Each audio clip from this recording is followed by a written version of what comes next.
Bonjour mes amis, vous savez, je voulais vous dire qu'il y a un truc qui m'interpelle. Je constate que depuis de nombreuses années, on nous fait vivre en Occident sous un stress, une pression stressante constante. Ça peut pousser beaucoup de personnes vers la dépression, vers l'hystérie, ça détruit le système immunitaire, ça détruit le mental, ça peut rendre dépendant des médicaments. Il y a plein de gens qui prennent des anxiolytiques, etc. Et je constate que l'Occident devient, la normalité de l'Occident, c'est l'hystérie. Et un hystérique, il peut rien aborder dans la paix, il peut rien aborder dans la sérénité. Et j'ai l'impression qu'on nous interdit d'avoir un moment de sérénité. On n'a pas le droit. Je vous donne par exemple le cas ici au Royaume-Uni. Alors au Royaume-Uni, on a eu l'histoire du Brexit. Pendant des années, les Brexit, toujours des titres terribles. Les supermarchés vont se vider, il n'y aura pas à manger, il n'y aura pas de nourriture, il n'y aura pas de médicaments pour les malades, les gens vont mourir dans la rue. Je veux dire, je comprends les gens qui sont anti-Union européenne, je comprends les gens qui sont pro-Union européenne. Du moment qu'on débat avec des arguments politiques ou économiques ou autres, je peux le comprendre. Mais pourquoi utiliser des images d'apocalypse, de fin du monde, des projets de peur? Et on appelait ça Project Fear, le projet de peur. Ok. L'islamisme, terrorisme islamiste. On fait rien contre. On fait strictement rien contre. On le finance même. On ferme les yeux dessus. On le promeut. Et puis, chaque fois qu'il y a un attentat, petit ou grand, les grands journaux, les grands titres, les images H24, chaque personne va penser que si demain elle sort de chez elle, elle se fera tuer par un terroriste islamiste. Arrive le Covid. Alors oui, les pandémies, ça arrive, c'est ni la première, ni la dernière, mais là, toujours les images apocalyptiques, les images de peur, les images de terreur, on va tous mourir. Après, les gens commencent maintenant un peu à se fatiguer de la chose. Le climat. La terre va bouillir, les océans vont commencer à bouillir et on va tous mourir. Je veux dire, arrêtez, quoi. J'ai l'impression que c'est géré par le stamp solaire, quoi.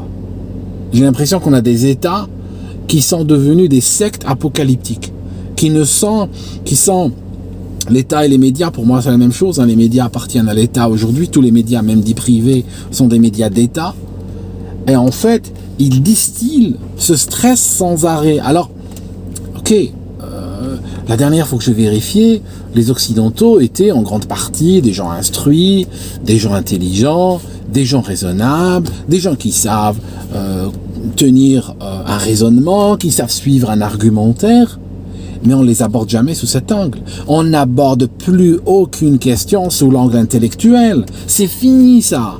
Les gens, le pauvre gars qui arrive avec son tableau ou avec ses données ou avec son étude, le mec, celui-là, il se fait censurer, il se fait chasser, il se fait diaboliser avant même qu'il a commencé à parler. On parle qu'avec l'émotion. On parle qu'avec les images de fin du monde. Et ça, je trouve absolument terrible. Il faut que ça change. Il faut que ça change. Autrement, l'Occident deviendra l'Europe, par exemple, ou les États-Unis ou le Canada deviendront des territoires habités de malades mentaux, habités de gens qui dépendront de médicaments pour se réveiller le matin et pour tenir la route et pour résister aux idées noires qu'on leur met dans la tête. C'est beaucoup, c'est beaucoup. Je dis pas que collectivement, en tant que société, on ne fait pas face à des crises économiques, ou à des calamités naturelles, ou à des volcans, ou à des tremblements de terre, ou à des calamités sécuritaires ou autres. Ça fait partie de la vie. Mais abordons-les avec dignité, abordons-les la tête haute, abordons-les la tête froide. On est en train de devenir fou et de rendre fous nos enfants autour de nous. À un moment donné, il faut que ça s'arrête, cette histoire. Écoutez, j'étais venu à la base pour parler, vous savez quoi, je voulais vous parler de faire comment on appelle ça, une revue de presse, une revue de médias. Vous savez, moi j'étais petit, j'étais enfant, je me rappelle ma mère, elle regardait les news et je lui dis mais pourquoi tu regardes les news tous les jours? Parce que ça correspond à des choses qui se passent pas chez nous. Ça se passe loin, pourquoi tu regardes? Elle savait pas quoi me dire, elle m'a dit tu sais, on regarde parce qu'un jour ils vont nous dire de fuir, un jour ils vont nous dire de prendre la fuite. Donc il faut regarder pour que quand ce jour arrive, on le sait. Et depuis, j'ai commencé à regarder les news et voilà, très longtemps plus tard, je suis en train de regarder et j'attends toujours qu'on nous dise de prendre la fuite, quoi. Mais bon, on nous l'a dit plusieurs fois déjà. Premièrement, vous savez, si vous vous rappelez des news, alors je vous parle de choses qu'il y a dans les news, mais je peux vous parler de choses qu'il n'y a pas dans les news. Quelque chose qu'il n'y a pas dans les news, c'est l'Inde. Vous vous rappelez, il y a un mois et demi, on titrait sur l'Inde sans arrêt. Les journaux étaient pleins sur l'Inde. Moi, je me rappelle un article dans les news ici. Les ambulances sont en train d'arriver au niveau du Gange et jeter des morts, abandonner des morts parce que les parents ne peuvent pas payer. Ils ont tellement de morts qu'ils les jettent. Waouh, catastrophe. Enfin, le système à l'époque, moi je disais, mais pourquoi ils font ça? Parce que le système médical indien a toujours été catastrophique. C'est rien de nouveau. Vous savez, j'avais vu un reportage il y a 10 ans de cela sur un gars qui était récolteur de morts en Inde, qui marchait, qui ramassait les morts, jetait dehors. Souvent, il tombait des trains. Les trains, vous savez, les gens sur les trains et tout. Alors, souvent, les gens tombaient des trains et tout. Et lui, c'était un ramasseur de morts. Il avait le droit de les prendre, de prendre leur possession, mais à condition donc de gérer le corps, de l'enterrer ou autre. C'est un continent, c'est un pays continent super peuplé, avec beaucoup de gens qui n'arrivent pas à accéder à une médecine digne de ce nom, avec une misère excessive. Les gens vivent aussi, il y a un truc aussi qu'il faut dire en Inde. Rappelez-vous la catastrophe du Bhopal il y a très longtemps, c'est le Bhopal avec l'acide cyanhydrique qui a tué beaucoup de monde. Ils vivent dans des déchets industriels, leur santé est très dégradée pour beaucoup. Ils sont souvent victimes d'empoisonnement, d'intoxication, d'accidents, de saloperies. Ils ont des bébés qui naissent avec je sais pas combien de bras, combien de têtes, et les gens viennent de loin les voir parce qu'ils les prennent pour des divinités, alors que c'est causé par des usines occidentales qui vont là-bas parce que c'est moins cher, parce qu'il n'y a pas de normes écologiques, il n'y a pas de normes sanitaires, il n'y a rien. Ok. On nous a montré l'Inde et on comparait, je me rappelle, on comparait le système sanitaire et les infrastructures indiennes aux infrastructures britanniques et françaises. Comme s'il y avait un lieu de comparaison entre les deux. Après, l'Inde, on parlait de variants indiens, si vous vous rappelez, on parlait de variants indiens à l'époque. Après, l'Inde a commencé à distribuer des kits aux habitants, commencé à distribuer des kits avec des pilules qu'il fallait prendre selon une par jour, comme ça. C'est des kits qui ont un peu cette taille-là, n'est-ce pas, avec des pilules. Pas le droit de dire le nom, n'est-ce pas. Et depuis, le variant indien est devenu le variant Delta, et on a arrêté de parler d'Inde. Silence radio, tous les médias. Silence radio. Je vais vous montrer le truc, attendez, je vais en avoir un. Je vais vous montrer le truc. Voilà. On est juste entre nous. Voilà. C'est ce qu'ils distribuent aux Indiens. Les petites pilules roses, c'est un produit interdit en Occident, c'est simple. Ça c'est de l'acétate de zinc et ça c'est de l'oxycycline. D'accord. Depuis que l'Inde a fait ça, absolument silence radio. Ok. Autre chose dont je voulais vous parler aujourd'hui. Même si ça n'intéresse pas beaucoup de monde, j'y tiens. L'Afghanistan. L'Afghanistan, vous savez qu'ils sont en train d'évacuer. Ils sont en train d'évacuer donc les militaires et tout ce qui est présence britannique, américaine et tout sont en train d'évacuer. Ils sont même en train d'envoyer des soldats, pas pour rester, des soldats pour organiser des tunnels d'évacuation, des ponts aériens d'évacuation, pour sortir tous les Occidentaux de là-bas. Pourquoi? Parce que maintenant, au fur et à mesure du retrait occidental, les villes sont en train de tomber aux mains des islamistes les plus radicaux qu'on appelle les talibans. Voilà. Les talibans, ils ne viennent pas d'une autre planète, c'est des Afghans. Mais voilà, ils sont en train, ces tribus-là, l'ordre tribal est en train de se remettre en place avec un équilibre qui est en faveur donc des plus radicaux. C'est dingue.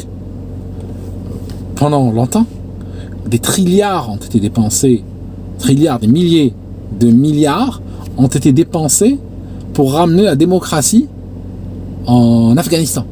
N'est-ce pas? On est parti pour ça. Hein. Alors aujourd'hui, on n'arrive même plus à ramener la démocratie en Occident. Donc c'est vrai que quelque part, hein, on s'en fiche de la ramener en Afghanistan. Mais attention, ils ont tué je sais pas combien de milliers de soldats occidentaux.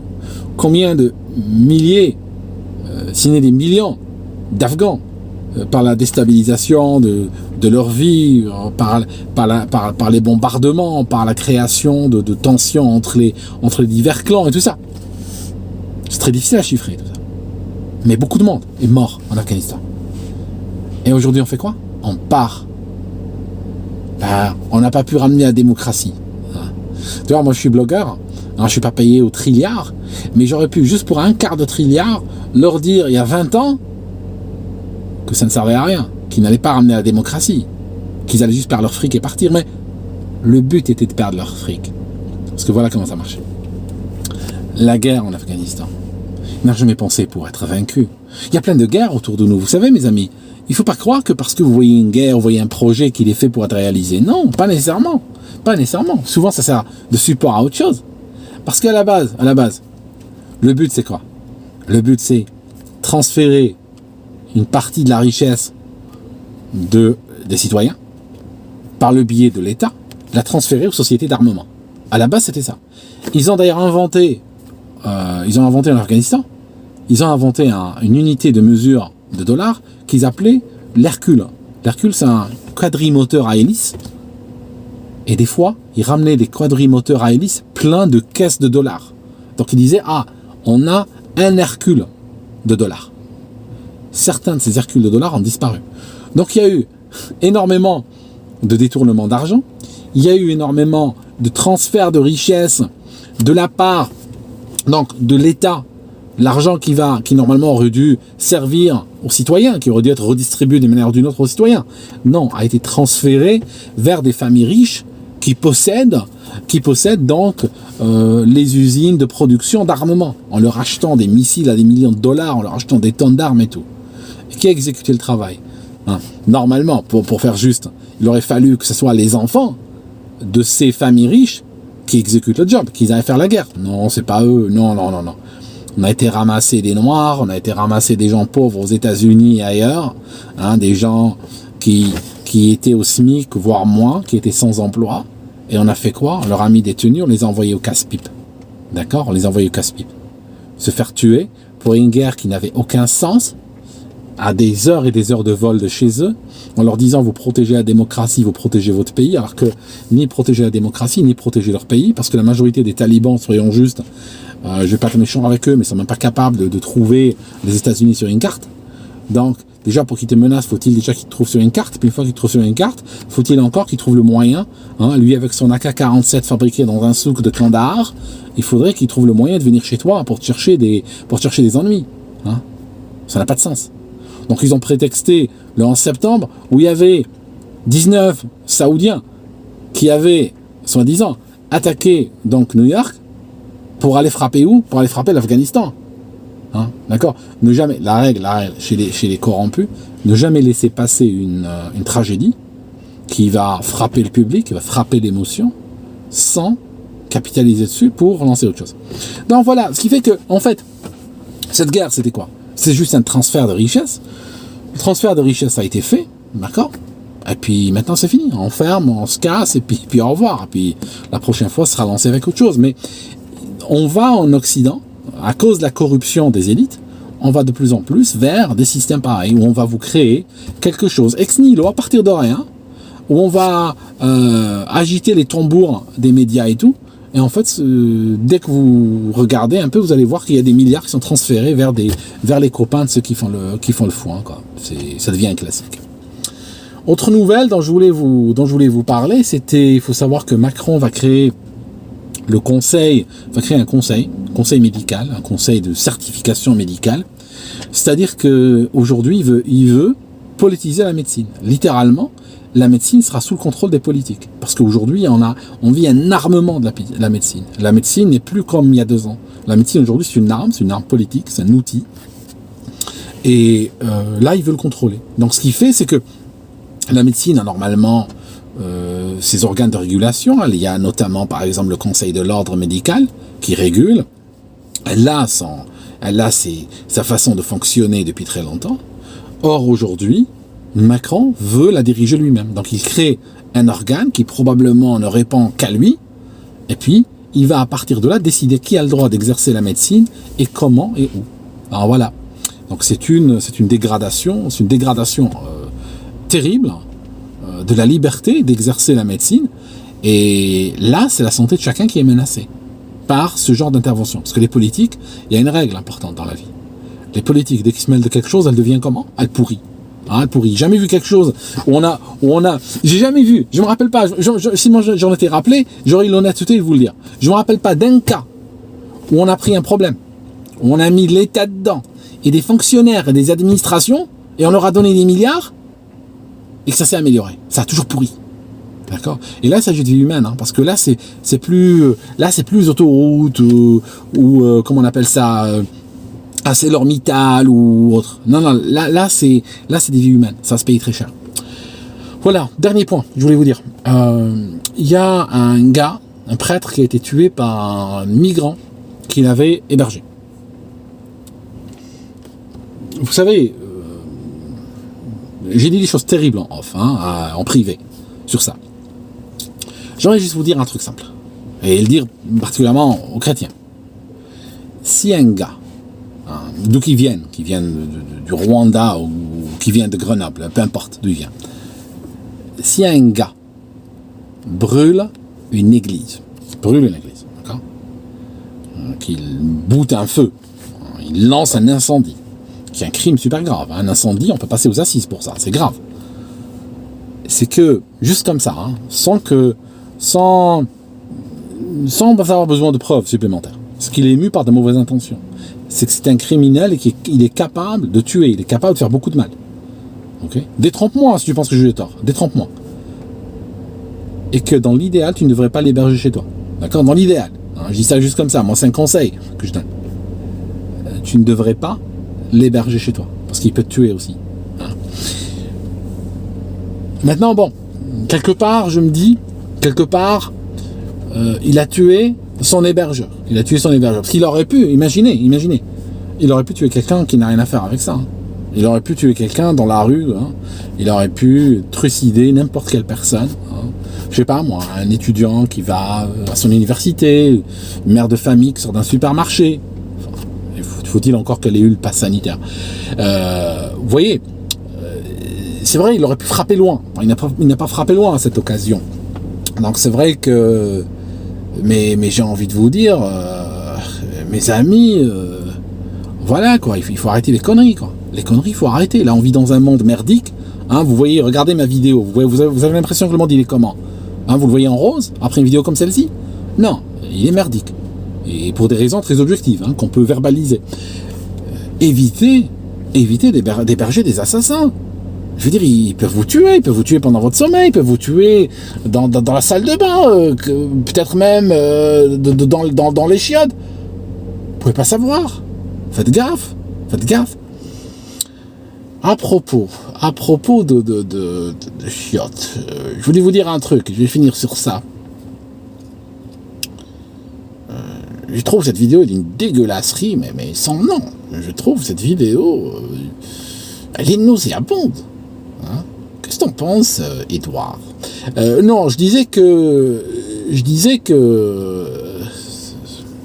qu'il y a beaucoup de gens qui sont des souverainistes qui m'écoutent. Alors j'aimerais aujourd'hui dénoncer une violation inacceptable de la souveraineté française. Et j'espère vraiment que vous allez bouger sur ce coup-là.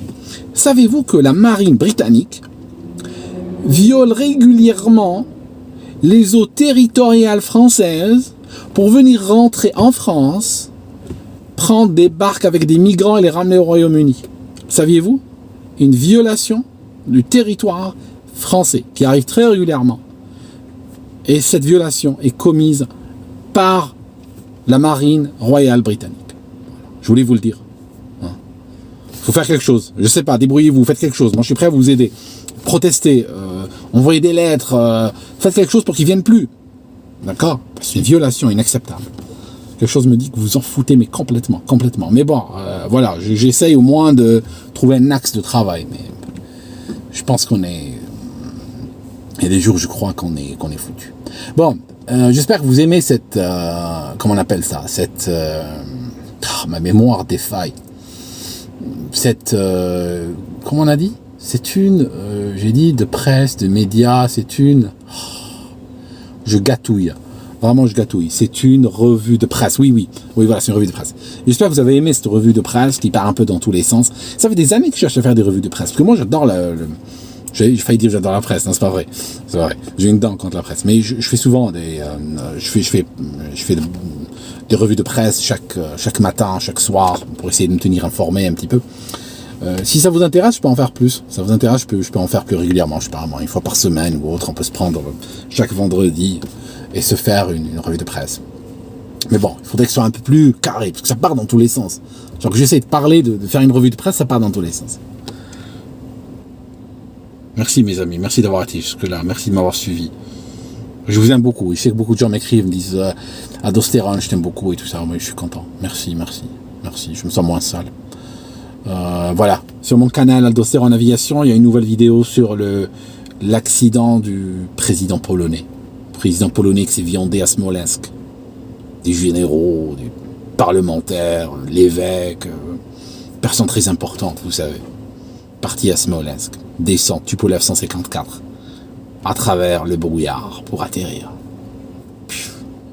Ça finit très mal, tragédie. Ok, à très bientôt mes amis, et on se voit une autre fois.